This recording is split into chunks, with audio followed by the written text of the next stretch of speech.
Well, getting serious for a moment here to talk about tomorrow being Survivors of Suicide Loss Day. And I can't help but think of the great song, Arizona, I Miss You Most, by a friend of the show and musician Brian Byrne. Take a listen.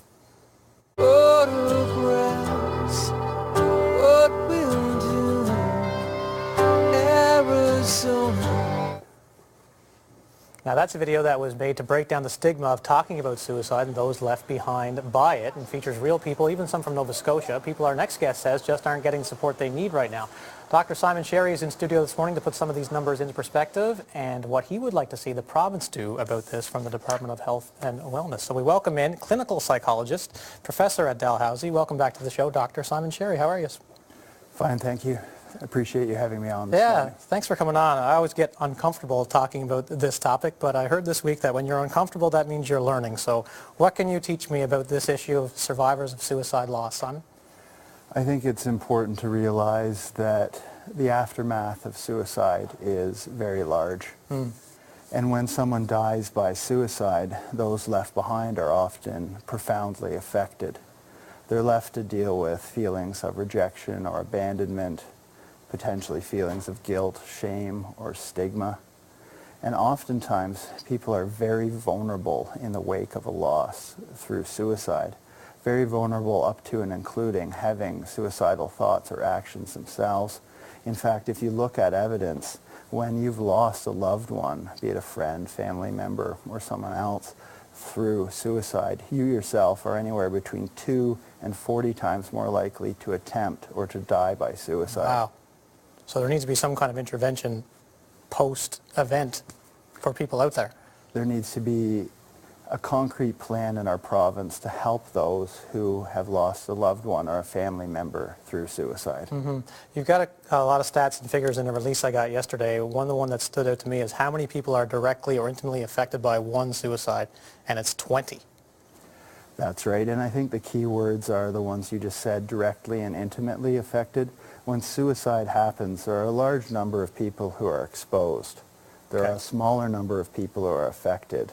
And then even within those affected, there are those who are seriously harmed in the short term, and then there's a subset of people who are unfortunately seriously harmed for a very long time, perhaps the rest of their life. And you've been out at the forefront of this because you see this happen in your office all the time, people walking through the door with this issue. Absolutely. As a practicing clinical psychologist on almost a weekly basis, I will be seeing people whose lives are greatly diminished by suicide.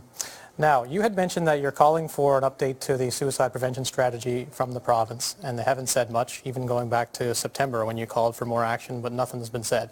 So I reached out to the province to say, you know, what's up with the latest on the strategy, and they sent me a statement and said that the framework is in development, conversations are taking place for expert input to ensure our approach is evidence-informed, and we are already taking action this year. We are spending nearly $2 million to improve youth mental health services, including investments in suicide prevention programs throughout the province. Do you have a response to what they have said about where we are with the framework? I do. Rhetoric is not a means of suicide prevention. We need a real plan with earmarked funds that results in concrete action. At this point, we have a well-developed science that could be used to prevent suicide and to support survivors of suicide loss in our province, and that just isn't happening. What we get from our province at this point is politicking, rhetoric, post hoc apologies, and inquiries, and those simply aren't means to prevent suicide in our province. They say they're looking for expert input. Have they reached out to you? I have received no contact from them. What would you do if you were in their spot, doctor? Well, if we were to think of helping survivors of suicide loss, our topic today, first thing you need to do is have a plan. A plan that's actionable and concrete in the wake of a suicide. That plan could include having support workers who help people after a suicide occurs. They come in and help people navigate the very difficult experience of dealing with a suicide loss. Certainly we need specialist training in this province where we're going to better train healthcare workers to deal with suicide losses. In addition, there's clearly a need for greater coordination in our province. When a suicide happens, you've got police and ambulance and healthcare workers and school personnel and faith leaders and a number of others who are involved. But without a government-led, well-coordinated initiative, people are not working together. We could talk about it all morning, there's no doubt, with the healthcare situation in Nova Scotia right now, but I thank you for your time this morning to talk about this, again, tough but worthwhile conversation to have. I appreciate you drawing attention to this issue. Dr. Simon Cherry for you right there. And as we go to break, Nova Scotia Mental Health, if you or someone you know is in a crisis, you can call 911 or Nova Scotia's Mental Health Mobile Crisis Team, 1-888-429-8167.